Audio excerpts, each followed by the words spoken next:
អនាគត AI នឹងគ្រប់គ្រងមនុស្សពិតឬយ៉ាងណា AI Alien តើនាពេលអនាគតប្រព័ន្ធបច្ចេកវិទ្យាសម្បានិមិត្ត AI នឹងគ្រប់គ្រងមនុស្សឬក៏យ៉ាងណាជាការពិតបច្ចេកវិទ្យាកាន់តែទំនើបសម្បូរបែបដោយពេលខ្លះយើងពិតជាពិបាកនៅក្នុងការបែងចែកពិតឬក៏មិនពិតព្រោះតែបច្ចេកវិទ្យាបញ្ញាសម្បានិមិត្ត AI អាចបង្កើតនូវរូបភាពវីដេអូនិងសំឡេងដូចមនុស្សបេះបិទ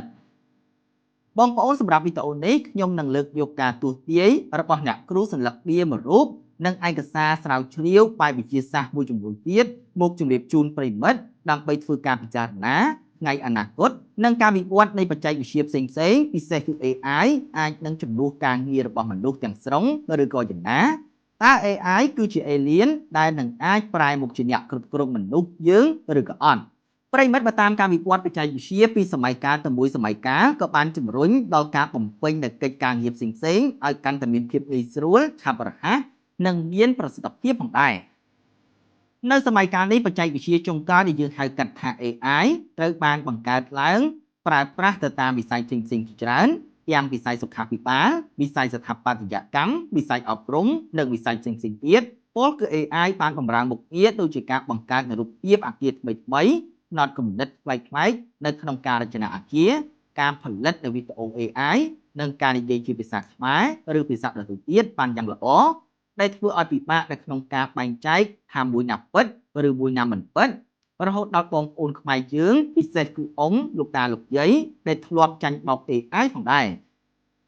ការវិវត្តយ៉ាងឆាប់រហ័សនៃបច្ចេកវិទ្យា AI ធ្វើឲ្យមនុស្សមួយចំនួនមានការងឿងឆ្ងល់ថាតើបច្ចេកវិទ្យា AI អាចនឹងធ្វើការងារជំនួសស្ថាបត្យករវិស័យពេទ្យនិងវិស័យផ្សេងទៀតដែរឬទេជារួមអ្នកជំនាញបានបង្ហាញថា AI គ្រាន់តែជាបច្ចេកវិទ្យាមួយដែលជំនួយតែប៉ុណ្ណោះក៏ប៉ុន្តែថ្មីនេះមានអ្នកគ្រូទីម្នាក់ដែលជាគ្រូទាយសន្លឹកដៀបានធ្វើការទស្សន៍ទាយនិងនិយាយពីប្រព័ន្ធ AI ថាចាប់ពីឆ្នាំ2030ឡើងទៅ AI នឹងអាចគ្រប់គ្រងមនុស្សតើ AI ជាអ្នកសម្ដាប់មនុស្សនិងគ្រប់គ្រងខួរក្បាលមនុស្សដល់របៀបណាសូមបញ្ជាក់ដែរថានេះគ្រាន់តែជាការទស្សន៍ទាយតែប៉ុណ្ណោះបើយោងតាមការចុះផ្សាយរបស់ Technology Magazine បានបង្ហាញថា AI អាចនឹងផ្លាស់ប្ដូររូបរាងអាជីវកម្មចំនួន 86% នៅក្នុងឆ្នាំ2030យោងតាមរបាយការណ៍សេដ្ឋកិច្ចពិភពលោកឬហៅកាត់ថា WEF ថ្មីនេះបានព្យាករណ៍ថាបញ្ញាសិប្បនិម្មិតឬ AI នឹងស្វ័យប្រតិបត្តិកម្មនិងបង្កើតការងារចំនួន170លានកន្លែងខណៈពេលដែលចំនួនតួនាទីចំនួន92លានកន្លែងដែលក្រុមហ៊ុននានាសម្របខ្លួនទៅនឹងការផ្លាស់ប្ដូរបច្ចេកវិទ្យាការកើនឡើងនៃបញ្ញាសិប្បនិម្មិត AI និងស្វ័យប្រតិបត្តិកម្មបង្កឲ្យមានការព្រួយបារម្ភនិងការភ័យស្លន់ស្លោទូទាំងពិភពលោកអំពីការផ្លាស់ប្ដូរទីលំនៅរបស់បុគ្គលិក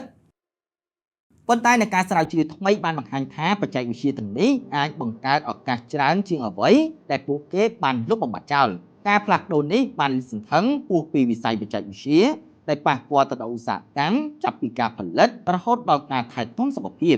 យ៉ាងណាក៏ដោយខណៈដែលបញ្ញាសិប្បនិម្មិត AI វិវត្តល្បឿនជាអង្គហេតុនានាដែលតាមទាន់នៃក្រុមហ៊ុននានាប្រឈមនឹងសម្ពាធនៅក្នុងការសម្របយុទ្ធសាស្ត្រកម្លាំងពលកម្មរបស់ពួកគេខណៈដែលគ្រប់គ្រងនៃភាពមិនពិតប្រាកដនៃផ្នែកសេដ្ឋកិច្ចនិងបំពេញតាមការរំពឹងទុករបស់សង្គមដែលកំពុងវិវត្តឥឡូវនេះបញ្ហាប្រឈមមិនត្រឹមតែស្ថិតនៅក្នុងការអនុវត្តបច្ចេកវិទ្យាថ្មីប៉ុណ្ណោះទេប៉ុន្តែថែមទាំងនៅក្នុងការរៀបចំកម្មករសម្រាប់ទូនាទីដែលប្រហែលជាមិនទាន់មាននៅឡើយទេបើទោះជាយ៉ាងណាក៏ដោយរបាយការណ៍អនាគតនៃការងារឆ្នាំ2025របស់ WEF បង្ហាញថាបញ្ញាសម្បត្តិនិម្មិតនិងស្វ័យប្រវត្តិកម្មនឹងផ្លាស់ប្ដូរអាជីវកម្មចំនួន 86% នៅក្នុងឆ្នាំ2030ដោយស្រាវជ្រាវដកស្រង់ចេញពីការស្ទប់មតិក្រុមហ៊ុនចំនួន 1000 នៅទូទាំងឧស្សាហកម្មចំនួន 22 និងសេដ្ឋកិច្ចចំនួន 55 ដែលតំណាងឲ្យកម្មករចំនួន 14 លាននាក់ការប្រើប្រាស់នៃបច្ចេកវិទ្យា Digital ជំរុញនៃការផ្លាស់ប្ដូរវេទិកាសេដ្ឋកិច្ចពិភពលោករាយការណ៍ថាការពង្រឹងចូលប្រើប្រាស់នៃ Digital ចេញជារូបរាងនិន្នាការនៃការផ្លាស់ប្ដូរច្រើនបំផុតដោយសារតែនិយោជិក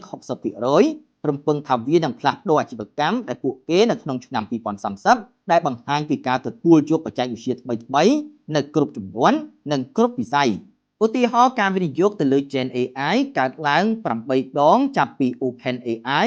ចេញជា ChatGPT នៅក្នុងខែវិច្ឆិកាឆ្នាំ2012 ទោះជាយ៉ាងណាក៏ដោយខណៈដែលវិស័យបច្ចេកវិទ្យានាំមុខគេនៅក្នុងការទទួល AI វិស័យសំណង់មានការយឺតយ៉ាវយោងតាមរបាយការណ៍ WEF ផ្នែកមួយនៃការយឺតយ៉ាវនេះគឺដោយសារតែសេដ្ឋកិច្ចជឿនលឿននិងជាមធ្យមមានការប្រើប្រាស់ Gen AI យ៉ាងទូលំទូលាយស្របពេលដែលសេដ្ឋកិច្ចដែលមានប្រាក់ចំណូលទាបបង្ហាញពីការអនុវត្តមានកម្រិតការសិក្សានៅកន្លែងធ្វើការបានបង្ហាញថាបច្ចេកវិទ្យានេះបានបង្កើននៃជំនាញមនុស្សដែលអនុញ្ញាតឲ្យបុគ្គលដែលមានជំនាញតិចជាងអាចអនុវត្តភារកិច្ចជំនាញនៅក្នុងទូនាទីគណនេយ្យថែទាំនិងបង្រៀន WEF បង្ហាញថាការដំឡើងមនុស្សជនផ្ដោតនៅក្នុងប្រទេសចំនួន8គឺមានចិនជប៉ុនសហរដ្ឋអាមេរិកសាធារណរដ្ឋកូរ៉េអាល្លឺម៉ង់ដែលមានចំនួន 80% នៃការដាក់ពង្រាយនៅទូទាំងពិភពលោក